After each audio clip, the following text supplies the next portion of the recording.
Cholesterol తో ఇబ్బంది పడుతున్నారా? డయాబెటిస్ రివర్స్ చేసుకోవాలా? డైట్ తో పరిష్కారం. Contact functional nutrition Vinisha Reddy. సడన్గా మహర్షి స్టార్ట్ అయింది సినిమా. రాఘవ మళ్ళీ ఆయన దగ్గరికి వెళ్ళి ఇక్కడ మొత్తం లేచిపోయింది కదండి, కుట్లో వేయించుకుని దీనికి ఏలికి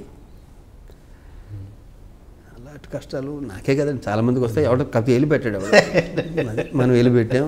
దాని గురించి మొత్తం రఫీ దగ్గరికి వెళ్ళి కట్ చేయించుకుని కుట్లో వేయించుకుని. ఇంతకు అది ఎట్లా మిస్ అయింది కనకమహాలక్ష్మి? కనకమహాలక్ష్మి ఎలా మిస్ అయిందంటే అండి, మహర్షి నువ్వు అసిస్టెంట్ ఎట్గా రా అని అక్కడ తీసుకెళ్ళి ఒక ఫ్రెండ్ క్యారెక్టర్ ఇచ్చాడు, హీరో ఫ్రెండ్ క్యారెక్టర్.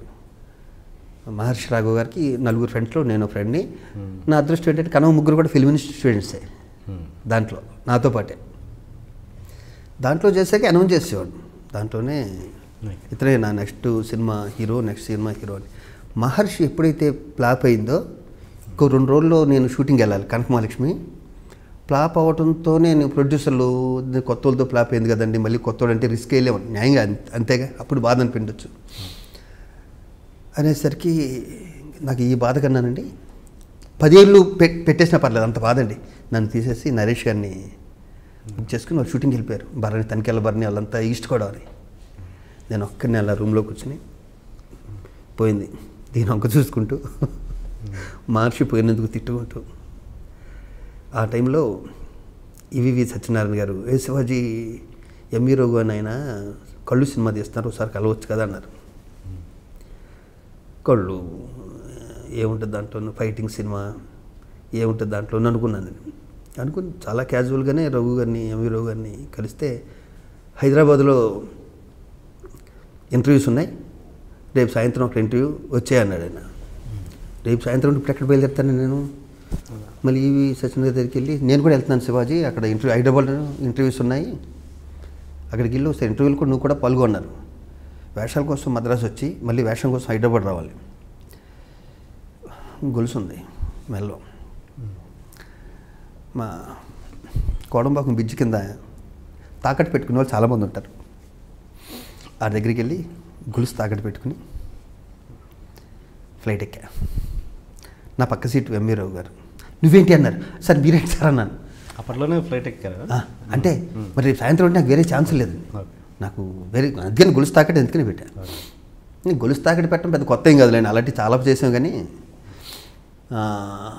వెళ్ళాను. ఆయన అనుకుంటాడు నేను చాలా ఇడు విషయం ఉన్నాడు అనుకుంటే నేను ఫ్లైట్లో వచ్చేస్తున్నాను. అది నేను 2సారి ఎక్కడం ఫ్లైట్. వెళ్ళి ఇంటికి ఇంటర్వ్యూకి వెళ్ళానండి.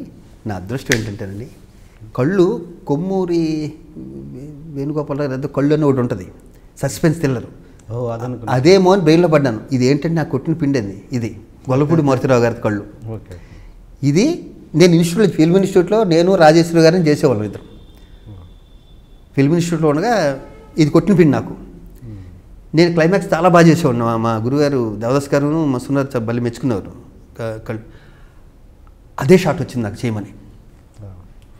1000 ఏనుగుల బలం చేశాను. చేయగానే క్లాప్స్ వచ్చి రఘు గారు ఈవీవి, అదే సత్యానంద్ గారు ఇప్పుడు మనకి ఫిల్మ్ ఇన్స్టిట్యూట్ ఉంది వైజాగ్, ఆయన కూడా కోడేటర్ దానికి. సత్యానంద్ ఈవీవి గారు ఇద్దరు కోడేటర్లు. హీరో దొరికేశాడు మనకి అని చెప్పేసి వెంటనే తీసుకెళ్ళి అశోక్ హోటల్లో ఉన్నారు. నువ్వు ఎక్కడ వద్దు ఇక్కడే ఉండు, అశోక్ హోటల్లో ఉండి 2 రోజులు ఇక్కడే ఉండు అని అక్కడే ఉండి అర్చించాడు వైజాగ్. మీరు మహర్షికి కూడా మీరు హీరోగా అనుకున్నారు కాదు కదా? నేను మహర్షికి అనుకోలేదు. మహర్షికి హీరోగా ఎన్నోళ్ళు నేను ఒకనున్నా. నేను కృష్ణ భగవాను మహర్షికి హీరోగా ఉన్నప్పుడు వెళ్ళాం. మాకన్నా సీనియర్ మహర్షి రాఘవ్ గారు, ఆయన అప్పటికే డైరెక్టర్ కూడా. మహర్షి రాఘవ్ గారు అప్పటికే డైరెక్టర్ కూడా అయినా. కనుక షూటింగ్ మిమ్మల్ని వదిలేసి వెళ్ళిపోయినప్పుడు ఏంటి రూమ్లో కూర్చొని ఏడ్చారా? ఒక్కనే అయిపోయింది సార్ నేను. ఏడ్చారా? ఒక్కనే ఏడ్చా.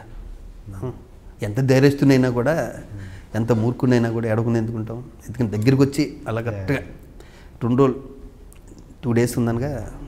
నరేష్ గారికి మీ మధ్య ఈ టాపిక్ ఎప్పుడైనా వస్తుంటుందా, వచ్చిందా? ఇది వంశీ గారే ఒకసారి పేపర్లో చెప్పాడు, ఇలా శివాజీని అనుకున్నాం. హీరో నరేష్ గారికి మీకు ఎప్పుడైనా వచ్చిందా టాపిక్? ఈ ఇష్యూ రాలేదు కానీ మొన్నటి విషయం వచ్చింది. మొన్న శతమానం భవతి నేనే చేయాలి నరేష్ క్యారెక్టర్. 30 ఏళ్ళ తర్వాత మళ్ళీ నేను దిల్ రాజు గారు 2 నెలల క్రితం అడ్వాన్స్ ఇచ్చారు, కాస్ట్యూమ్స్ అయిపోయినాయి, మొత్తం అంతా అయిపోయినాయి. నాదేమో నక్షత్రం షూటింగ్ జరుగుతుంది. వంశీని అడుగుతున్నా, వంశీ నాకు ఆ డేట్లు కావాలి, మా వంశీని, మా కృష్ణ వంశీని ఎట్లు కావాలనుకుని వంశీ కూడా నీకు ఎలాంటి అడ్జస్ట్ చేస్తా కరెక్ట్గా 2 days ముందు నరేష్ వెళ్ళిపోయాడు మళ్ళీ. అంత బాధపడలే ఇప్పుడు, ఎందుకంటే ఆల్రెడీ నేను సెటిల్డ్. అది నరేష్ చక్కగా చేశాడు ఆ సినిమా, చాలా బాగా చేశాడు నరేష్. ఆ క్యారెక్టర్ నేనే చేయలేదు ఫస్ట్. సార్ అడ్వాన్స్ పంపించేస్తానండి అని అంతిరాజ్ గారికి, ఇంకో సినిమాలో వాడుకుంటాను అలాగే అడ్వాన్స్ మిగిలింది. ఈ హ్యాపీ మూమెంట్స్ అన్నీ వదిలేసి, అంటే కష్టాలున్నా కొంచెం హ్యాపీ గుర్తు చేసుకోవడానికి హ్యాపీగా ఉంటుంది. అండ్ మీరు ఏంటి ఉస్మానియా యూనివర్సిటీకి దగ్గరలో విద్యానగర్లో నక్సల్స్లో జాయిన్ అవ్వడానికి ఒక గన్ తీసుకునే ప్రయత్నం కూడా చేశారు. గన్ తీసుకోలేదు సార్, గన్ తీసుకోలేదు కానండి. చెప్పాను కదండి, నేను చాలా ఎమోషనల్ ఫీల్ని, కొంచెం రఫ్ అండ్ టఫ్గా ఉండేవాడిని. చాలా ఇంచుమించు 10th క్లాసు నన్ను సూర్య కాన్వెంట్, నేను పిఎస్ రాజు గారు అండి కరుడు కట్టిన వాళ్ళు కూడా వాళ్ళని తిన్నగా చేసేవాడు. ఆయన దెబ్బలకి అసలు నక్షత్రాలు అంటారు నిజంగా కనిపించిపోతాయి. 10th క్లాస్ ఫెయిల్ అయితే నన్ను నా జీవితం అంతా SIH Beeram high school, DNR college, నాకు అదే క్యాంపస్, వేరే క్యాంపస్ తెలియదు మాకు. మధ్యలో మా మదర్ వాళ్ళు ఏం చేశారు, పిఎస్ రాజు గారి దగ్గర జాయిన్ చేశారు సూర్య కాన్వెంట్ అని. ఆయన లాగటం కొట్టడం స్టార్ట్ చేస్తే మళ్ళీ పొడుగునేటప్పుడు ఆపుతాడు. ఎలాంటి వాళ్ళంటే అండి, దారుణమైన వ్యక్తులు కూడా ఆయన సాఫ్ చేసేవాడు. ఆయన దగ్గర ఉండగానే నాకు ఒక లెసన్ వచ్చింది ఇంగ్లీష్ది, ఒకటే నా జీవితంలో ఎప్పటికీ గుర్తుంది. అది the rule of the road means the right of conducting of cells in certain medicine. ఆయన కొట్టిన దెబ్బలకి ఇది అంత గుర్తు. ఎన్ని 35 years క్రితం జరిగింది కూడా గుర్తుందంటే, ఆ రేంజ్లో కొట్టు నన్ను తలకిందులుగా ఏలాడి తీసి కొట్టిన రోజులు కూడా ఉన్నాయండి. నాకు తెలియని విషయం ఏంటంటే, దొంగసాటికి నేను సినిమాకి వెళ్తే అక్కడ సినిమాకి వెళ్ళటం అన్నది మహాపాపం. భీవరండి, భీవరం ఎంత ఉందండి మా చిన్నప్పుడు, ఇప్పుడంటే పెరిగిపోయింది కానీ చిన్న ఊరు అది. ఆ ఊరిలో ఒకళ్ళు తీసిపోతుంది, పలానా రావరాజు గారు అబ్బాయి, పలానా నీళ్ళు ఇలా చెప్పేసుకుంటారు. కరెక్ట్గా నేను వెళ్ళి రోడ్డు ఎదురుగుండా ఉన్నాడు సార్. అలాగా మామూలుగానే అతను చూస్తే భయం, కళ్ళు ఇంత ఉంటాయి, కళ్ళు ఇలా పెట్టి ఇలా చూచాడు. నేను అయిపోయిన బాబు ఈరోజు అనుకున్నాను. భుజం మీద చేయండి, క్లాస్లో ఉన్న తీసుకొచ్చి స్టూడెంట్స్ అందరినీ అలా కూర్చోబెట్టి, మన శివాజీకి చాలా మంచి మార్కులు వస్తున్నాయి కాబట్టి, అప్పుడే కాళ్ళు కడుతున్నారు, ఒకళ్ళు కాళ్ళు కడుతున్నారు, కేవో మిగం చాలా మంచి మార్కులు వస్తున్నాయి కాబట్టి ఇతను మనకు తెలిసిన విద్యని సన్మానించుకుందాం అని చెప్పి కట్ చేస్తే ఫ్యాన్కి తిరగేసి కడతారండి. లబో దిబో అంటే కర్ర తీసుకుంటే ఈపీ మీద కొట్టిన దెబ్బలకండి ఇలా కాదు, ఒక విధంగా ఆయన మీద కోపం వచ్చి మనం నక్సలైట్లో గెలిపి ఏదైనా సాధిద్దాం నాకు కోరిక. నాకు సింధూరం సినిమా చూసారా? సింధూరం సినిమాలో మా రవితేజ క్యారెక్టర్ నా ఒరిజినల్ క్యారెక్టర్. యాజ్ ఇట్ ఈజ్గా మా రవితేజ ఏ క్యారెక్టర్ అయితే మా కృష్ణవంశీ సినిమాలో సింధూరం సినిమాలో చేశాడో నా క్యారెక్టర్ అదే. నాకు గన్స్ అంటే పిచ్చండి. నాకు నక్సలైట్లు వాళ్ళ భావాలు పాపం వాళ్ళు చేసే అవి కాదు నా బుర్రలో ఉన్నది. అడవిలోకి వెళ్ళిపోయి ఒక గన్ ఇలా వేసుకుని వాళ్ళు వెనకాల తిరగటం, నాకు అది ఒక హీరోయిజం అనమాట. అది ఎప్పుడు పట్టిందో నేను హైదరాబాద్ వచ్చానండి. ఇక్కడికి వచ్చిన ఎంక్వైరీ ఏంటి, ఎక్కడ ఉంటారు వీళ్ళు అన్నప్పుడు ఫస్ట్ టైము నేను చూసింది గద్దర్ గారిని. 79, 80, 81 కరెక్ట్గా చెప్పలేను. ఒక సంవత్సరంలో శంకరమఠలో ఆయన పాటలు పాడుతున్నారు. ఉర్రోతలు ఊగిపోతాను, రక్తం ఉడిగిపోతుంది ఆయన పాటలు పాడుతుంటే.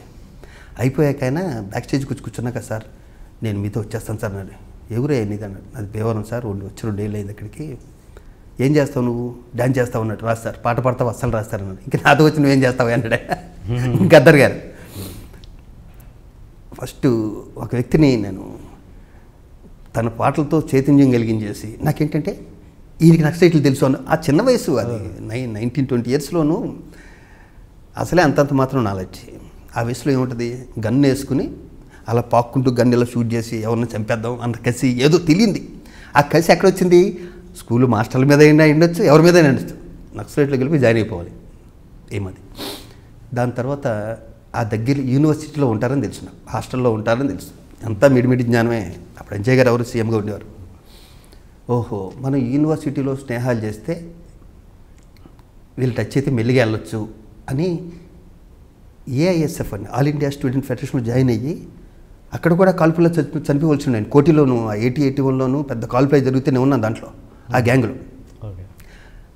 అసలు ఈ స్టూడెంట్స్ యూనియన్ కూడా తెలియదు నాకేంటంటే ఏదో విధంగా వాళ్ళలో కలిసిపోయి అడుగులు పెట్టేయాలి.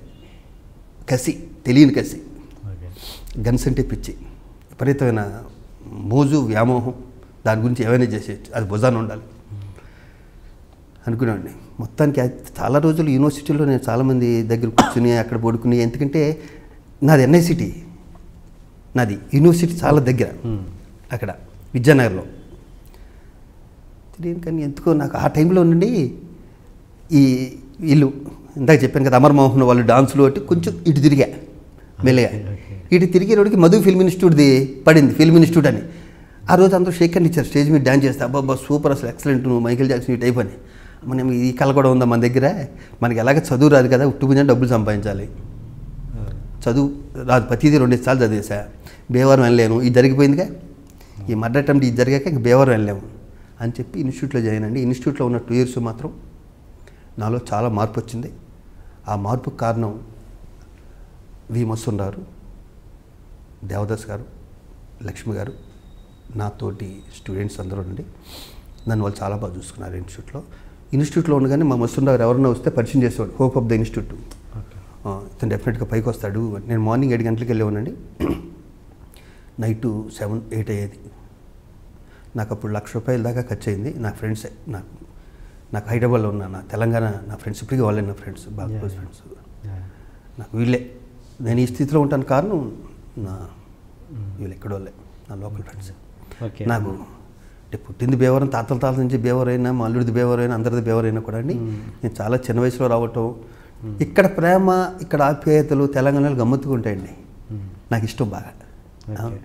నేను పక్కా లోకల్, నేను